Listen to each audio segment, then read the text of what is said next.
আসসালামু আলাইকুম প্রিয় ফুটবল ফ্যান্স। ফুটবল দেশের আরও একটি ভিডিওতে আপনাকে স্বাগতম। পারেননি পেলে, পারেননি ডিয়াগো ম্যারাডোনাও।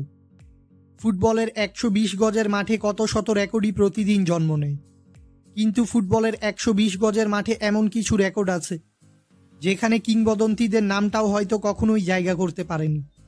ফুটবল ইতিহাসের অন্যতম সেরা দলগুলোও যে রেকর্ড গড়তে ব্যর্থ হয়েছে, কোচ লিওনেল স্কালোনির তারুণ্য নির্ভর আর্জেন্টিনা এবার সেই রেকর্ডের সামনে দাঁড়িয়ে।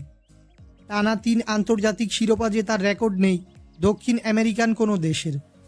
2 বার মহাদেশীয় শিরোপা এবং 1 বার বিশ্বকাপ জেতার কীর্তি গড়তে পারেনি লাতিন আমেরিকার কোনো দলই। এমনকি ইউরোপের সর্বকালের সেরা দলগুলোও পারেনি নিজেদের ভালো খেলার ধারাবাহিকতা ধরে রাখতে। একমাত্র দেশ হিসাবে এ কীর্তি আছে স্পেনের।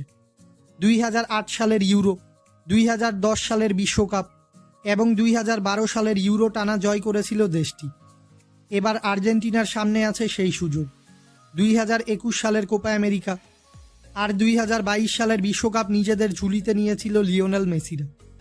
এবার বাকি 2024 সালের কোপা আমেরিকা। স্বপ্নের এই ট্রেবল জয় করতে আর্জেন্টিনার দরকার আর মাত্র একটি জয়। আগামী 15 জুলাই কোপা আমেরিকার ফাইনাল জিতলেই ফুটবলের বিরল এই রেকর্ড স্পর্শ করবে মেসির আর্জেন্টিনা। ফুটবলের সকল নিউজ এবং আপডেটস পেতে আমাদের চ্যানেলটি সাবস্ক্রাইব করবেন এবং আমাদের সাথেই থাকবেন। ধন্যবাদ।